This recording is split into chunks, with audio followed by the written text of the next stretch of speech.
Welcome to Subatomic Tanvi. Hi, everyone. Today we're going to talk about clocks. I mean, clocks? Seriously? Not any clock, an atomic clock. Oh, are they like the size of an atom or something?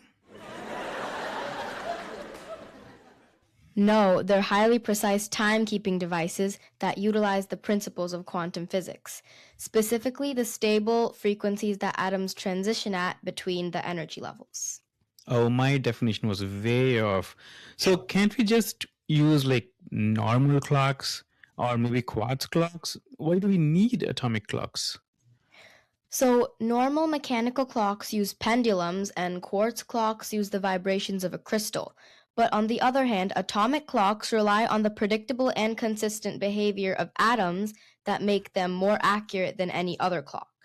That's cool. I read somewhere about something called a clock frequency. Does that have anything to do with atomic clocks? Yes, so when an electron transitions from a higher energy level to a lower energy level, it emits a particle of light, which is a photon, which has a very specific frequency. So this very specific frequency is called the resonant frequency or clock transition frequency.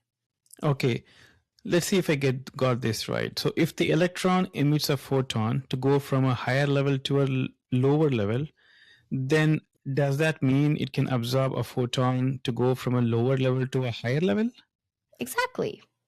Wow, I got that right for once. So after all this information, now you got me wondering, how does an atomic clock actually work, like step by step? That's a good question. Let me actually pull up a short presentation to explain that.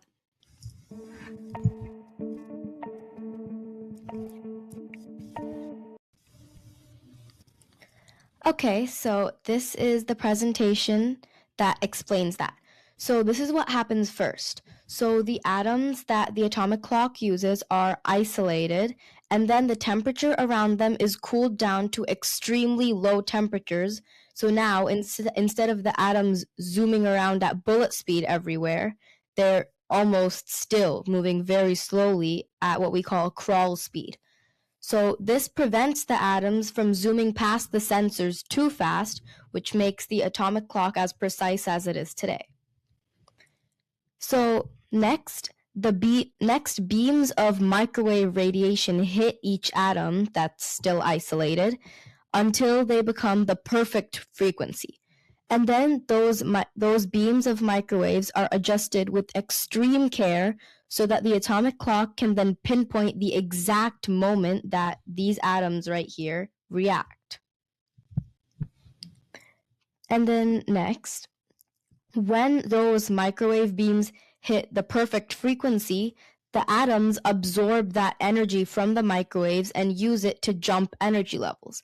But there's a small catch here.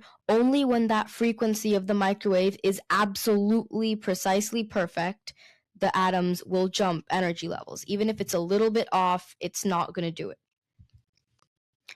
And then here, a detector measures the exact number of atoms that there are in order to make sure that the atomic clock's measurement is staying perfectly precise. Because even if a small error happens and the measurement goes a little bit off, then it's not going to be accurate. And atomic clocks are used for absolute accuracy. So that's why the detector measures the amount of atoms. And then here, once the clock's precision is perfect already, it counts the vibrations of the microwaves. Like for example, for cesium, it measures over 9 billion times per second, which is a lot more than a standard watch, which is maybe a few times per second. And then after all this happens, lastly, the clock remains accurate and stable for millions of years. It doesn't get old or rusty or anything. It remains accurate and stable.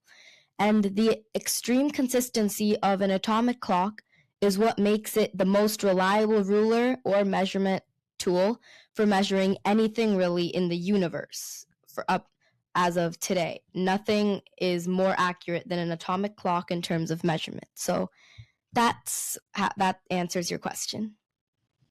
Wow, that was fascinating. Thanks for another fascinating episode of Subatomic Tanvi. You're welcome. Bye, everyone.